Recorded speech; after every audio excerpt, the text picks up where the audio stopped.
Hello everybody. Today I'll show you how you can create a tool that will help you to place random objects into your scene, and you can manipulate the place of this object, and it will automatically connect it to your landscape, affect the ground around it, place some meshes around it, so you can easily sculpt your landscape with just placing objects in the way that you want to look into the final scene. It will help you create your environments much easier and much faster because you will no longer need to change between the regular mode, landscape mode, and scoped landscapes, so it can fit your buildings and place these rocks, for example, on the cliffs. It will do everything automatically. So hopefully you like this and you will learn how to do it today. Let's start by first understanding how the layer patches work, how you can apply them, use them into your environments, and some caveats and problems that you might encounter and how to fix them. Let's start exploring what you will need to create this tool and what features of Unreal Engine will be useful. First, let me start with how to load the plugins that you need. Open the Edit and Plugins menu, and here search for Patch and enable this Landscape Patch plugin. This will be very handy for editing our landscapes procedurally. And then also go to PCG and enable this Procedural Content Generation framework plugin. After this, you'll need to restart your engine, and as soon as you have loaded the engine, you'll have everything you need. So right now, the level that I loaded is this overview level of this pack stylized provincial. It's available free on the FAP marketplace, so you can go and download it. And I'll start to demonstrate the features that we'll use into this level because it's much more performant than the full demo level that they have. So let's first start with explaining what are the landscape patches and how you can use them. In order to use the landscape patches, of course, you'll need a landscape, and we have a landscape here. If you don't have, create one. And when you create the landscape, you'll need to enable edit layers. And for this landscape, because the pack comes with already created landscape, it doesn't have the edit layers functionality enabled. So if you select the landscape into your level and go into the details panel, you can enable this edit layers functionality for your landscape if you already have it, but don't have this feature enabled. Enable that, and it will warn you that the undo redo buffer will be cleared. So you cannot go back with Control Z, but this is fine for us. We didn't do anything still. So now that we have this edit layers functionality created, let's create a blueprint actor that we'll place in the level in order to test our landscape patches. I'll create another folder first. Let me call it landscape patch demo. Inside this folder, I'll create a blueprint. It will be of a type actor. And let me place this blueprint into the level. I'll drag it a little bit up in the Z direction so you can see what the landscape patches do immediately after we add them. Let's open the blueprint, and inside this blueprint, let's add a component and add a patch component, a circle height patch. So type patch here into the search box and click on the circle height patch. This circle height patch needs to have the landscape connected to it. So currently it doesn't do anything, as you can see here into our level. Our landscape is not affected at all.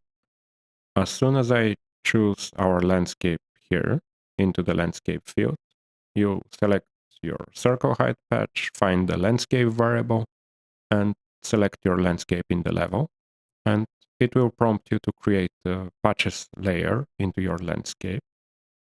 That's why it needs the edit layers functionality, because it will create a new layer for you and it will automatically create it. You just need to click the complete button. As soon as you have this layer and you have your landscape connected, you can see that when I move the blueprint, it affects the landscape around it. And this landscape has this material that when you have a slope like this, it will automatically place this dirt texture. So the circle patch has a couple of values that we'll see now. The first one is the radius. For example, if I put 1000 here, you can see it's a bigger radius. And the fall off is how much or how many units are used to fall off between the default landscape and your patch. If I put 1000, you'll see it's a much bigger fall off.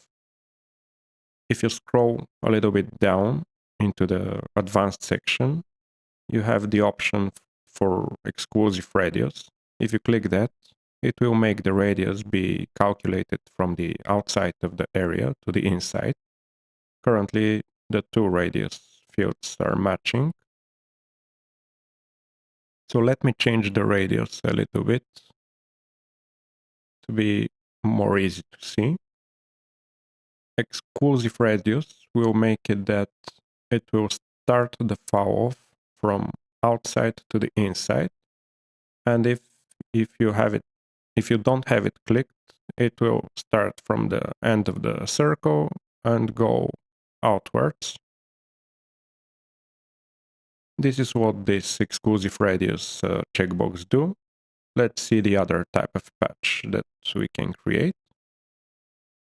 Let's delete this circle height patch and create another patch into our level. Let's compile our blueprint. And you can see into our viewport, the layer that we edited for the landscape is still affecting the functionality of our landscape. If we go to the landscape mode, it will automatically update after you go into this mode. Or if not, you can delete this layer and create a new one if you have problems like this persisting. Otherwise, just this simple switch to the landscape mode and back again, it will fix your problems with the old information into the landscape. Let's continue with the next type of patch. Add a patch component, and this time it will be a landscape texture patch. So this texture patch, let's compile and save this. Let's select our blueprint. It doesn't do anything currently. As you know, we need to select the landscape that we want to edit and the edit layer, which is this patches layer. But if you try to move this into the level, still nothing happens. And this is because for this type of texture patch, we need to do some other options. Scroll down a little bit more and you'll find this height patch section into the details of your landscape texture patch component. And into this height patch section, you have this source mode dropdown. We'll use the texture asset for this demo. And I already prepared the texture, which is this white box. I'll connect this to the height texture, and immediately into the level, you can see that now we are already affecting our landscape. The difference between these two and the circular patch is that you have the control of the area and how much you want to affect. Currently, I have a white texture, which is a solid white color, so I'm affecting it 100% everywhere. But if you have some gradient or some different shape into your texture, it will look differently. So this can help you create, for example, mountains or riverbeds or something like this. It's really useful to be able to create these textures and use them into your level with the height patch texture. For this demo, I'll just use this white texture because I just want to show you how the functionality works. And to show you what this checkbox do, the use texture alpha for height, let's open texture and let's see what this texture is composed from and how we can use this into our world here. If we isolate just the different color layers, you can see that the red layer, the green layer, and the blue layer are just a solid color with a rounded edge here. But the alpha channel is containing the gradient here, and this is what creates the texture gradient. It is the alpha channel. Otherwise, it's just solid white color everywhere. And this is why, if we go back into our landscape blueprint, and we click this Use Texture Alpha for Height checkbox, you can see that we have a fall off from our texture. If we don't have it clicked, it's using just the color, and the color is currently white, so it's 100% affecting our landscape everywhere the same way. But because our alpha is having a gradient, you can use this checkbox, and you can see that the gradient is applied to the texture patch. This patch has additional fall-off value, like we have for the circular patch. If I enter 1000, you can see that the effect that this patch has is reduced by 1000 units from the edge here. And you don't have the option, like the circular patch, to go from the outside to the inside, because the full texture is contained only within this box. You must scale the size of this box from this field here, this unscaled patch coverage field, in order to make it bigger.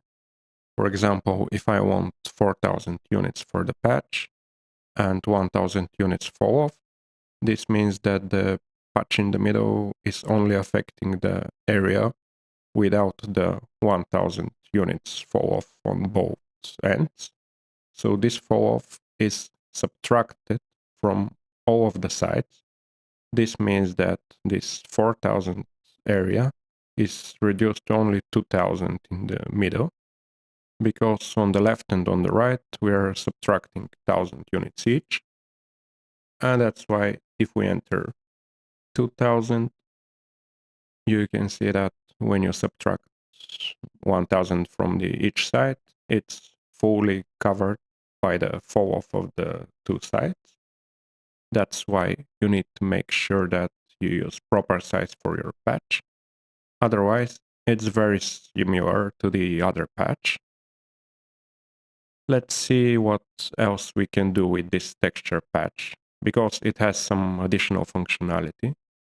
Let's go into our landscape mode, into the paint mode, and here you have one layer created by default. When you have your landscape created, let's create a new layer. Let's call this layer, for example, dirt. And we can use this dirt layer info because this project already has a setup for this dirt layer. This is how it does this cliffside dirt over here. But if you don't have any layers created already, you can click here onto the plus sign and create another layer info. We created this dirt layer. Let's use the dirt layer info. Or again, if you don't have one, click into the plus sign and create the non-weight blend layer info, or if you want weight blended layer info. Let's use this already created dirt layer info.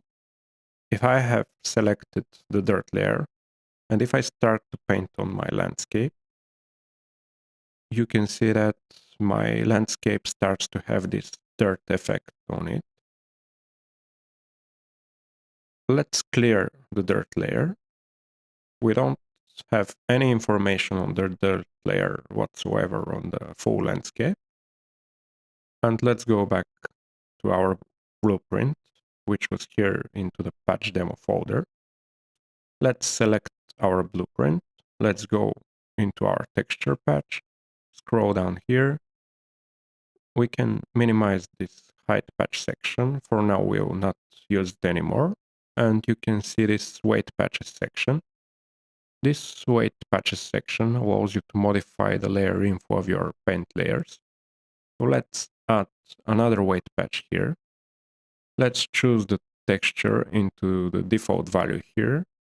And here you need to put the name of the layer that you want to edit. So in our case, it will be the dirt layer. The source again will be a texture asset, and we'll connect the same texture as before. And if I compile and save this, let's go back into our default mode here.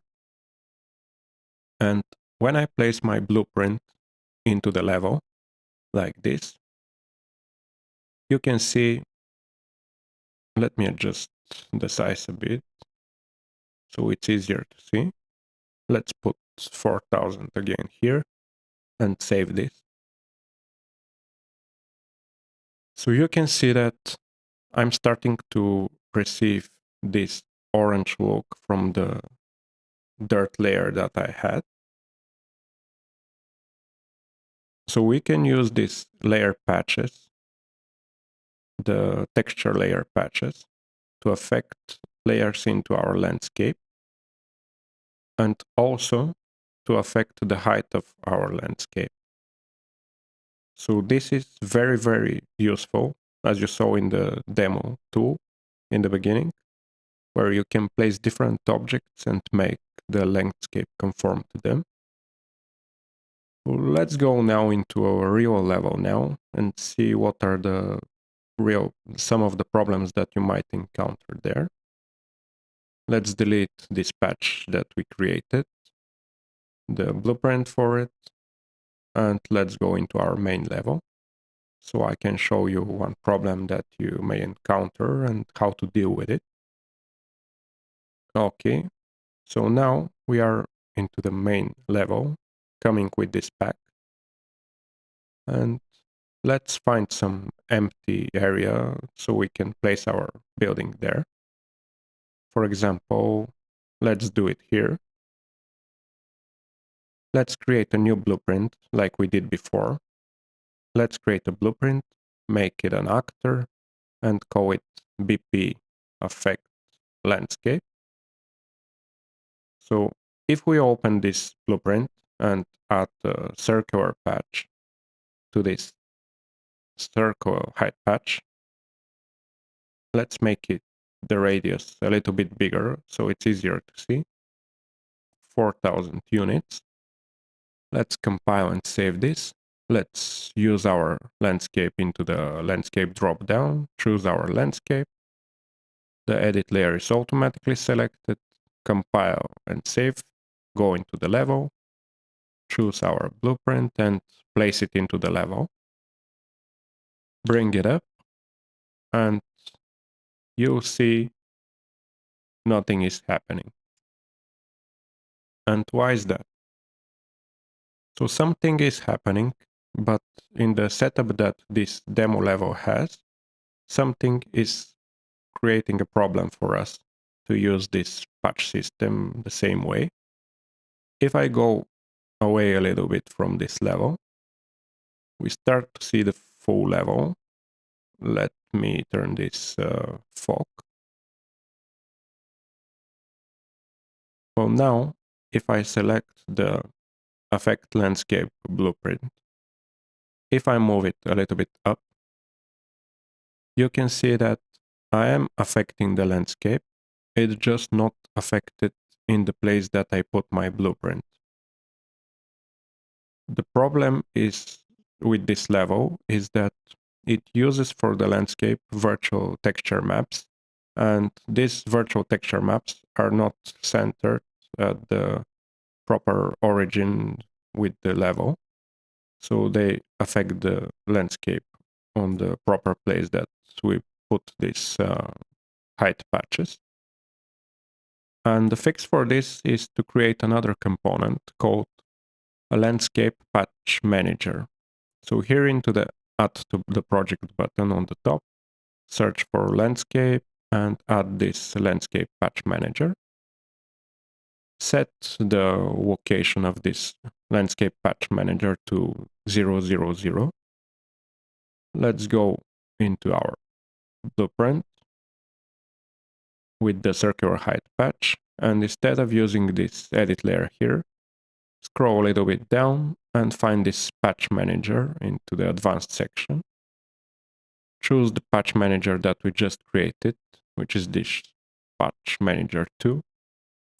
So let's choose the one that we just created, compile and save this. And right now, if we move our blueprint, and of course, we need to go into our patch manager, the second one. I'll delete the other one so we don't have this confusion. Okay, so the second one that we just created, we need to connect it to the landscape. So here into the landscape field of this patch manager, select our landscape, and immediately you will start seeing our height patch working with the proper location that it has. Let's go back into our blueprint and let's change to the other type of patch so we can use the more rich functionality that it provides with editing the paint layers as well. Let's delete this height patch and add a texture patch, landscape texture patch. And for this landscape texture patch, we'll again use our landscape and our texture, landscape patch manager. Here into the height patch, we'll choose a texture asset. We'll connect our white texture. And into our weight patches, let's create a new weight patch. Let's choose the value here and affect the dirt layer with a source of texture and the same texture. So the setup is the same as before.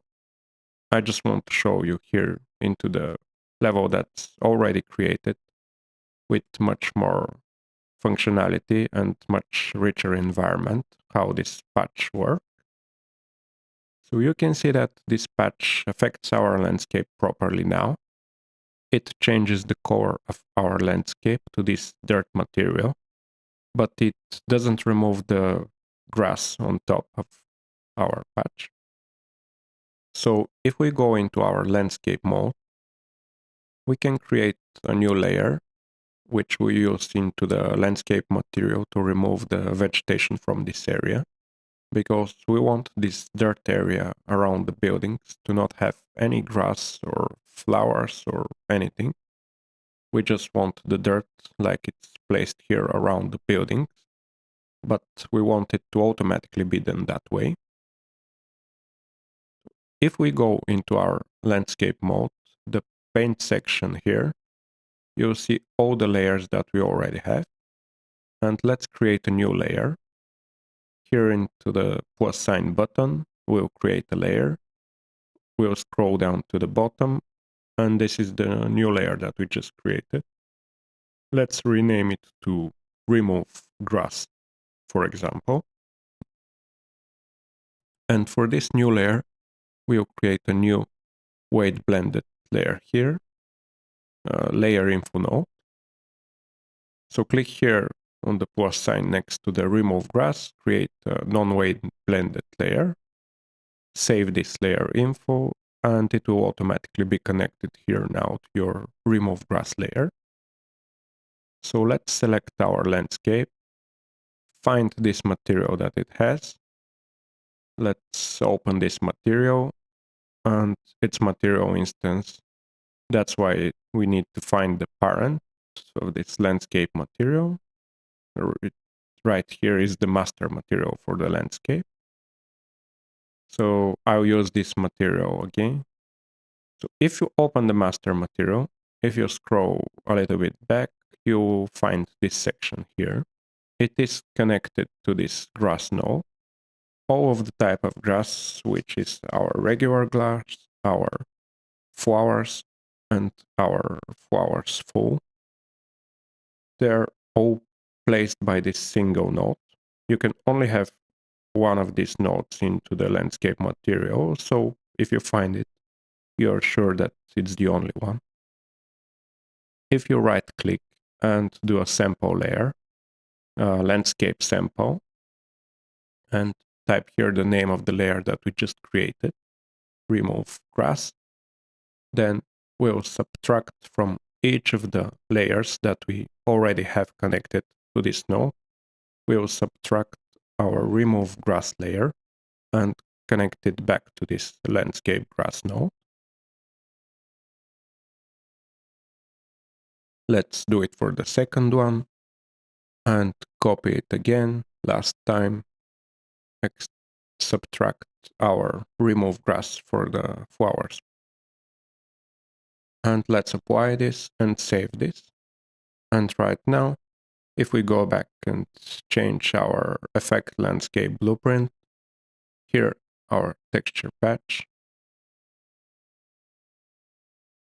here into our weight patches, we already have a patch for the dirt layer. Let's create additional one, second one. Let's choose again the only value that we have here. Put the layer name of remove grass. Choose the source mode to be a texture. And let's connect our texture here.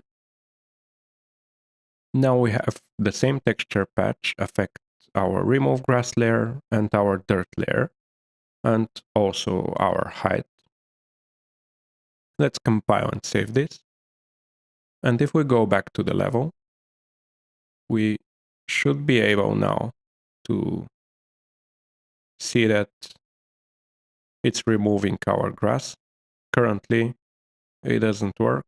Let's check what's not set up correctly. This remove grass should have the same name as our landscape layer. Let's find it. Let's copy the name and place it here. Compile and save this. Let's try to put a new one. Put a new blueprint into the level. Maybe it's just a bug. So go into the maps. Put again this blueprint into the level. Yeah, it was just a bug. So as you can see, now we can connect this blueprint with our landscape for all the functionality that we want to. Let's go back in and change a little bit the values so it's a little bit prettier. For example, I want to have some fall off. I don't want such a vertical cliff next to my buildings. Let's put a fall off of 1,000 units. And our size for now, let's put 4,000 in each direction. So something like this, where we remove all the grass and flowers and we adjust the height and the material of our ground around the houses. It will work fine like this for our buildings. Let's compile and save this blueprint. Let's delete it into the level here. We'll be placing this with our PCG graph. And sometimes you can see the elements from the landscape doesn't get updated, like these stones right here. If you just go back into the landscape mode, they'll recalculate and you can go back into the regular mode and everything will be fine. It's just a matter of updating the landscape calculations. Let's now create a PCG graph that will create a random building, put this patch to affect the landscape, and also put some rocks around it, like the demo in the beginning. Let's create a blueprint class for our PCG. Let's make it an actor, call it BP house, for example. Let's create a PCG graph as well. Right click, PCG, create PCG graph, and call it PCG house. And if we open this blueprint, we can add the PCG component and connect this graph that we just created to the graph field of the PCG component. Let's compile and save this. And if we open our graph, if we place this house blueprint into the level, let's move it a little bit up so we can see when it starts to update the landscape. So first, let's spawn the patch that we created into the level so we can see that it works with the landscape. Let's create a point. We'll create a single point with this create points node. When you create it, it has by default a single point with 0, 0, 0 coordinates. And we'll just change the coordinates to local component, so it's placed where we have our blueprint placed. So if you mark create points and click the D key for the debug value, let's change this to absolute, so the bounds of our point doesn't make problems here. So we can see that we create a single point where our blueprint is placed. If we move our blueprint, this point is moved as well. If you have it as a global space, it will be created at the 0 coordinates of our level, which is here, and we don't want that. That's why you need to change to the local component setting here. From this point, we'll spawn an actor, and this actor template class will be the class that we just created here, this BP effect landscape. Let's connect it to the template actor class. And if we save this graph, if we go a little bit further away, you can see that we are spawning this patch, and we can now affect our landscape with our PCG graph. Everything works like before, the material, the grass remover, everything is the same. So now we want also to spawn a house at this place. So how we can do this? Let's create a parameter in this graph. Inside your PCG graph, click on the graph settings, scroll a little bit to the details panels, to the parameter section, and create the parameter called house. And change this parameter to a type of static mesh.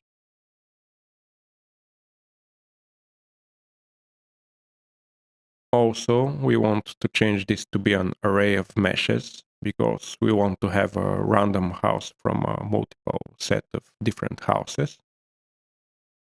So let's select some of the houses into our level. Here into the details panel, click on the browse button, and it will browse to your house in your content browser right here. Select a couple of different houses that you want to use. I'll also select this shrine and maybe this windmill. Drag them over to this house array. We have 7 different elements right now. When we create this point, we want to add an attribute to this point. And now we'll get our house parameter. So just right click and search for house here and connect it to this add attribute. And we'll change the name that we want to output for this house. It's important to make the parameter name match the attribute name. If they match correctly, if we now use match and set attribute and connect this house array here, it will randomly assign one of these houses to this attribute automatically.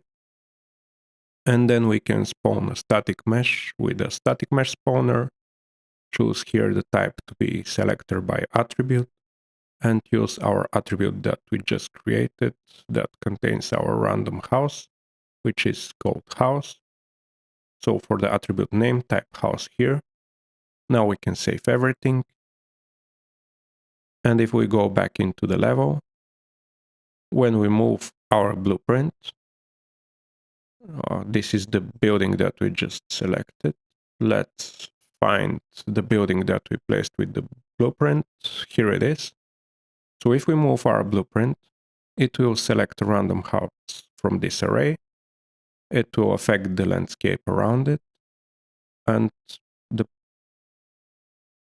problem that we currently have is that the patch is just a fixed size, and we have very different type of buildings.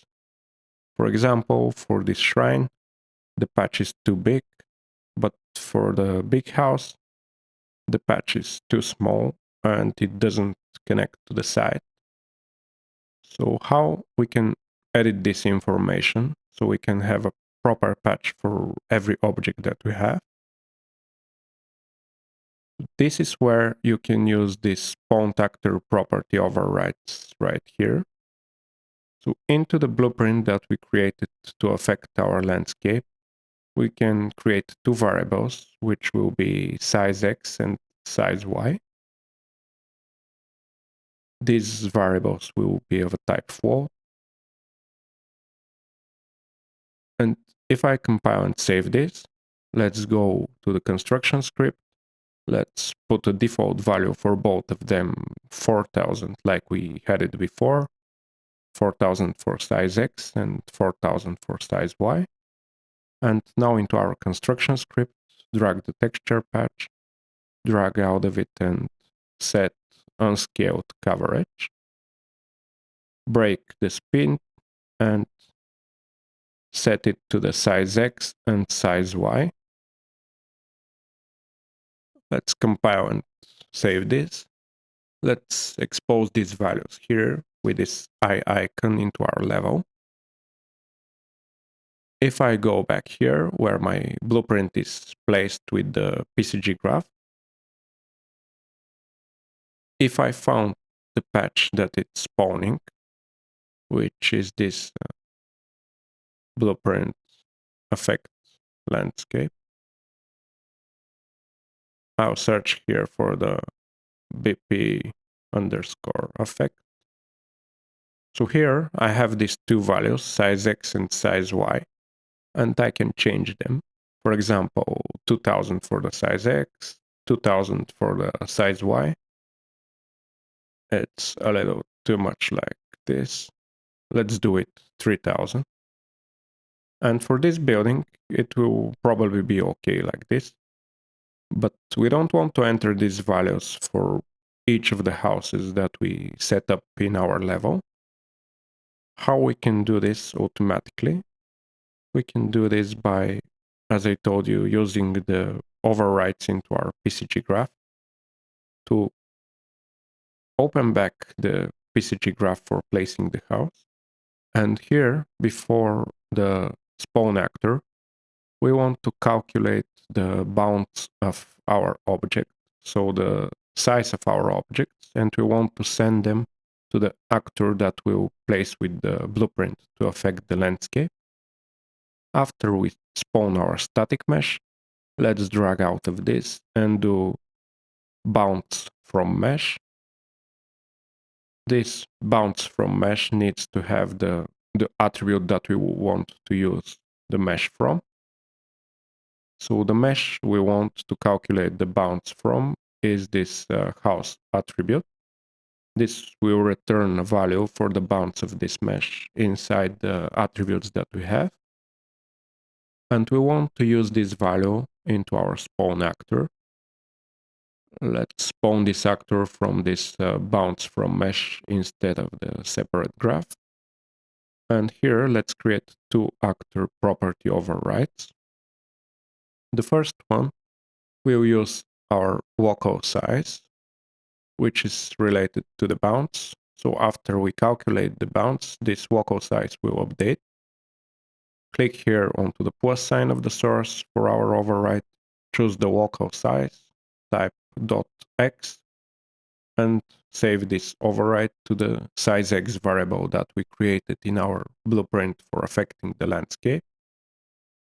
For the second one, again, do the same, but with the local size Y, and save it to the size Y. you can see that it's very little, and this is because our fall off is not calculated in. Let's go back to our affect landscape blueprint. We need to take into account that we have 1,000 units of fall off. So our size needs to be 2,000 units bigger. So 1,000 for each side. Let's drag out of this, do an add operator, and add 2,000 units for the size. Let's do the same for the y coordinate. And if we compile this, now every time we change the object, you can see that the size of the ground around it that is affected is changed. This is much more easier to use into our level. We can rotate it, it works again. So everything is working fine. Now let's save this blueprint and go back into our PCG graph. The other functionality that I showed you earlier is that I want these cliffs to have automatically placed rocks on them. For example, if I put a building right here and I have these cliffs, I want to have rocks on them. Like we have it here into the area where the artist that created this pack already created these buildings with the cliff around them. So here I want the PCG graph to spawn these rocks. How can we do this? Let's create point grid this time. And this point grid, we'll not do it in the local component space. We'll just copy it to the place that we placed our mesh. Let's create a copy points. We'll use our points grid as a source. And we'll use the point, which is where we created our blueprint, which is already at the local component space, as a target to copy these grid points. Let's now debug this grid, or actually debug the copy points. And you can see that these points are generated where our house is. Let's make this grid a little bit bigger. For example, 2,000 units on each side. For the vertical sides, we don't want 2,000 because we'll have too much elements created. And let's change the cell size to 250 in all of the directions. In order to see a little bit better the grid elements, let's create a bounce modifier. Debug this bounce modifier instead of the copy points, and change the scale of this bounce modifier to 0.5 in all of the fields. Right now, we can more easily see the points that we are creating. When we create these points, I want to project them onto the landscape around my object. So drag out of this, do a projection. For the target, we want to use the landscape. So right click, get landscape data, and connect this to the projection target. So now let's debug this projection by marking it and clicking the D key. And now you can see that we have some points created around our house, in this case our barn, and they're projected onto the landscape. I want these points to be filtered based on the slope of this landscape. So let's right now do a normal to density.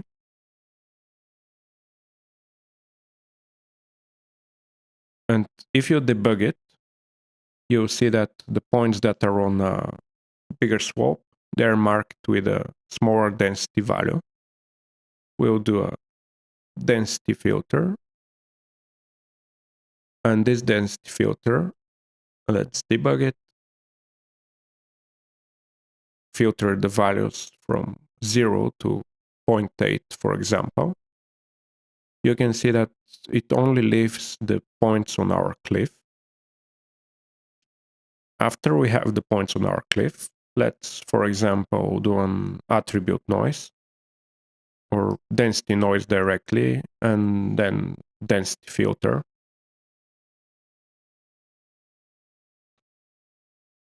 First, let's start with the density noise. Let's debug it. It's creating a random value for the density between 0 and 1. And this density filter will just leave half of the values. In our case, let's put 0.7 or something like this. We'll just be left with 30% of the points. So we have a little bit more randomization. Then let's do a transform points. And this transform points, let's offset the position with -50 as a minimum and 50 as a maximum in all directions. And the rotation from 0 to 360 in all directions as well. If we debug this, you can see that we have a little bit more randomized position of these points. And from this, we can do a static mesh spawner. And here we need to have the same setup as we have here for our houses. Let's copy these two fields. Let's paste them here. Let's create another parameter. Click onto the graph settings here, create another parameter, call it rocks. Change it to a static mesh type. And again, make it an array so we can have multiple meshes for the rocks. Let's find some of the rock meshes. I'll browse to this mesh. We can see that we have 4 cliff meshes. We'll connect them into the rocks parameter. And now, if we search for rocks, we'll have this graph parameter here. We'll add an attribute to our points, then match and set this. Let's change the attribute name to rocks. So it will match the parameter name here. It will match it. And then we'll do a static mesh spawner with the selector by attribute. And the attribute will be this rocks value. Let's arrange it a little bit better. And now if we go into our level here, let's save this. So some of the rocks are facing some strange directions. So let's change our transform points to something better than this random rotation everywhere. Let's start with the rotation of 0. You can see that all the points are facing away from our landscape. Let's try to rotate them 90 degrees into the y-axis. Now they are properly oriented to our landscape a little bit better. Let's try rotating them into the x-axis 90 degrees.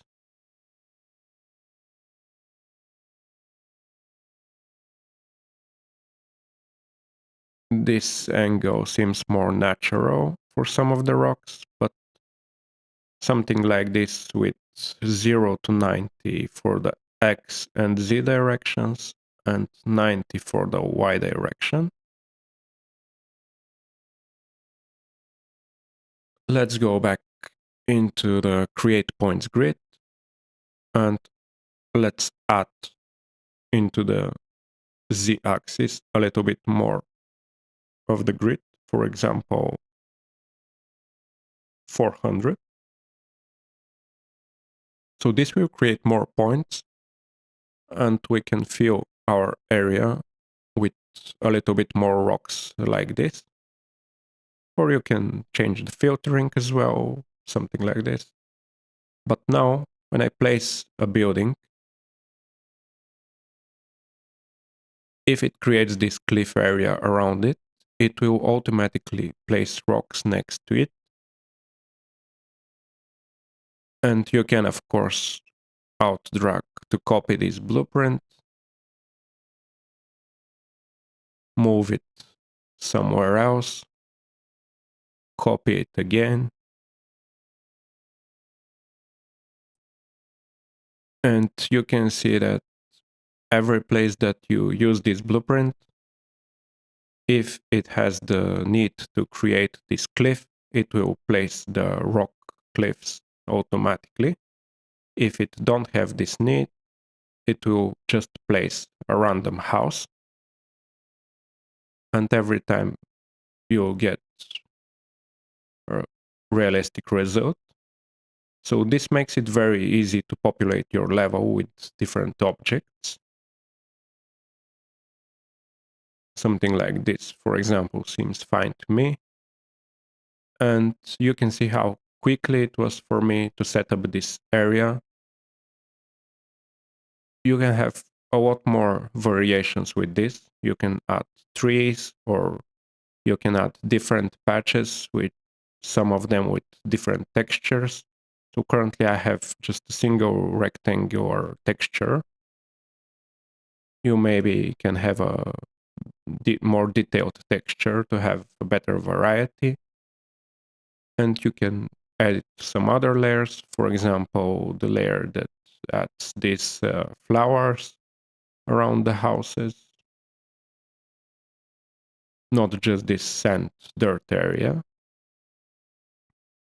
So the important thing is that you understand how these layer patches work and how to use them into your environments to quickly build the areas that you want to have, some village or something like this, without needing to sculpt the landscape. And if you make a change to sculpt it again, it will automatically append the changes that you have into your village by just moving the elements, and everything will automatically recalculate.